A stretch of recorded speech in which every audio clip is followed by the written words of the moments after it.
Hello friends, नए blog में आप लोग का स्वागत है। आज लाठी वाले बाबा जोग ब्रिज भार के बारे में बताएंगे कि वो कौन थे। जोगी बृजभार के बारे में कहा जाता है कि ये दक्षिणी भारत में माता सुनैना के पेट से पैदा हुए। ये कुछ लोग कहते हैं कि श्री कृष्ण के अवतार के रूप में पैदा हुए थे। श्री कृष्ण जी का ये दूसरा अवतार था। जब ये पैदा हुए, कुछ बड़े हुए, जब इनकी शादी हुई, जब ये औरत के साथ कोहबर मनाने गए, जो ही पलंग पर पैर रखे, पलंग टूट गया। रानी इनकी औरत हंस पड़ी। औरत से बोले कि बताओ क्या कारण है, क्यों हंसी हो।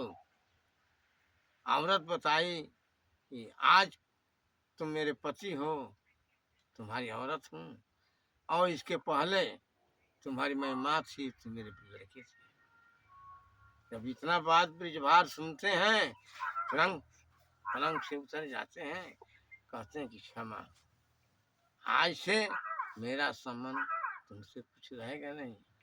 तुम रहो या जाओ, जब पहले जन्म की माँ हो, आज औरत बन गई, कदाप मैं तुम्हारे पास नहीं रहूंगा।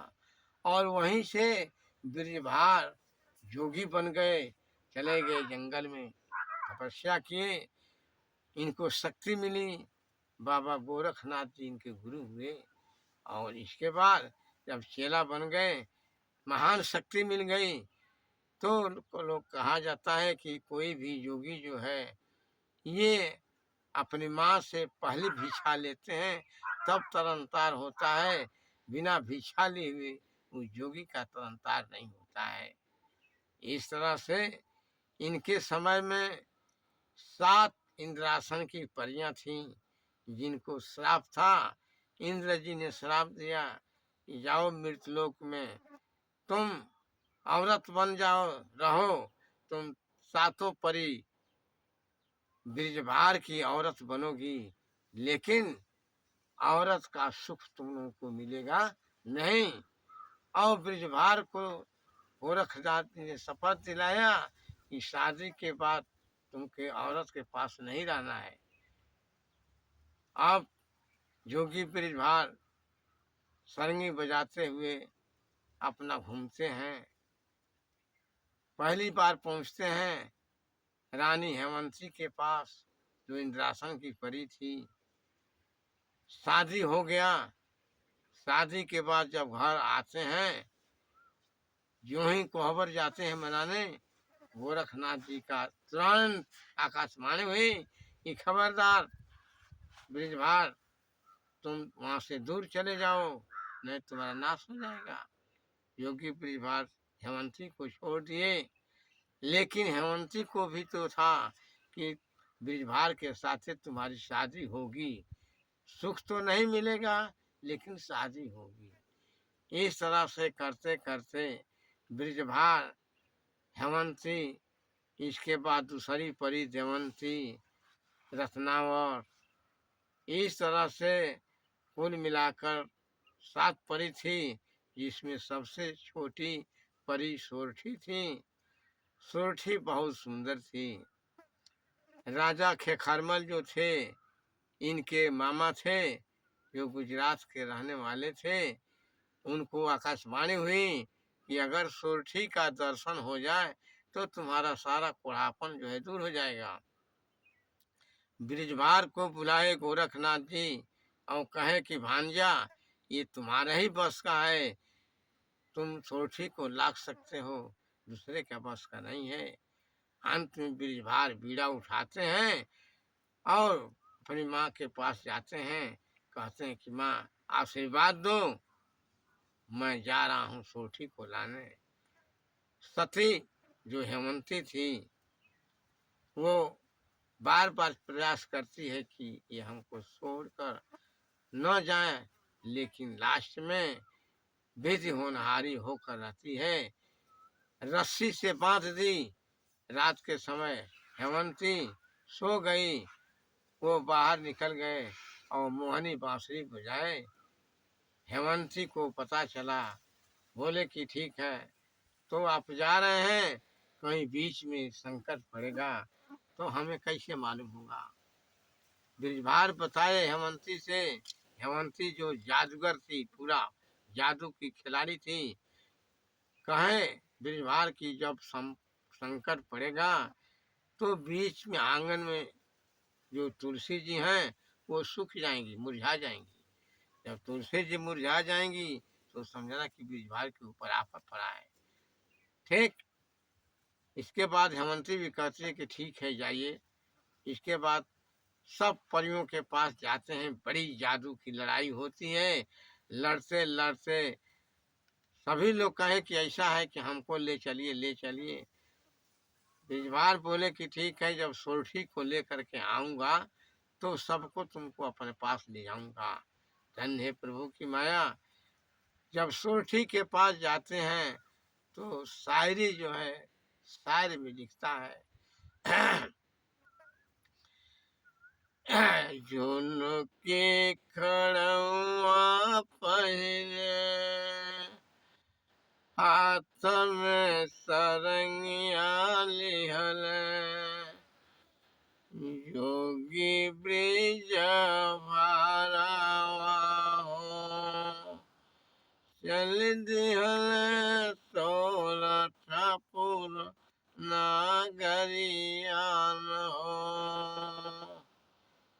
गाँव जोगी ब्रिज भारावा हो, गाँव जोगी ब्रिज भारावा हो। मैना राम की बोली वो, मैना राम की बोली वो।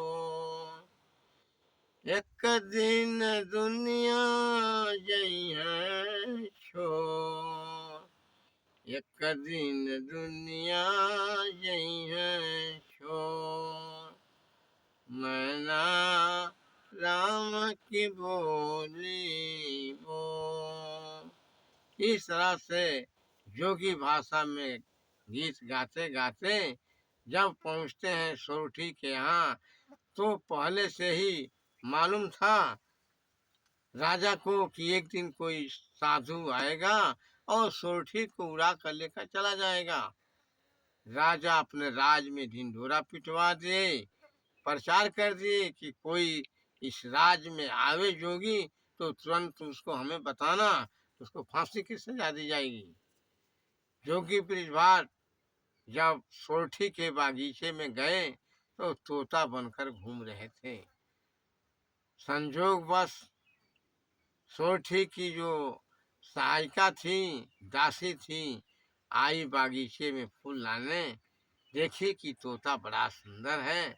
वो पकड़ने के प्रयास में थी, लेकिन तोता पकड़ा नहीं गया।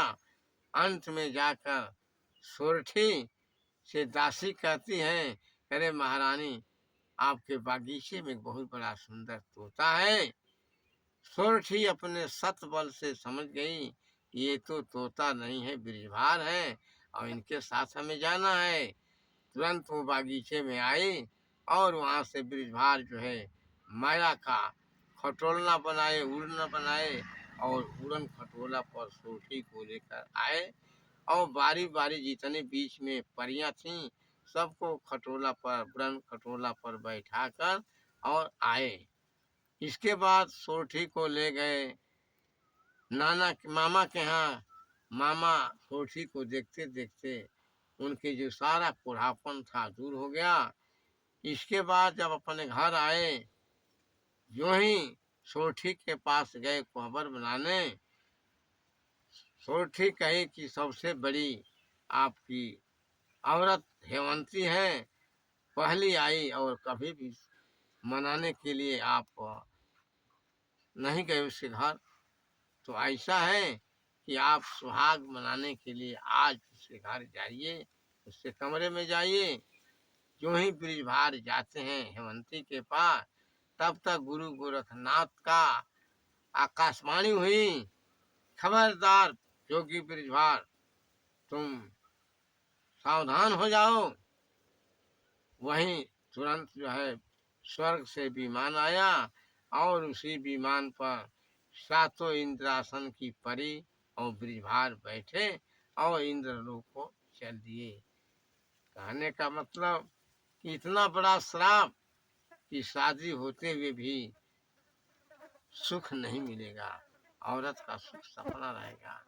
इस तरह जीवन बिताकर सुखमय नहीं दुखमय जीवन को लेकर मन में जो प्रसन्नता की लहर थी, सातों परियों का मुराद पूरा नहीं हुआ और अंत में अपने कार्य पर पश्चाताप करते हुए इंद्रलोक को चली गई। लाठी वाले बाबा का कहना है, सुन है भाई वेदिकल खानिया मिट नहीं जाए। धन्यवाद। योगी गोरखनाथ बाबा की दुआ। जय। ठीक है फ्रेंड्स, इस वीडियो को लाइक और सब्सक्राइब जरूर करें और सपोर्ट करें। धन्यवाद। क्योंकि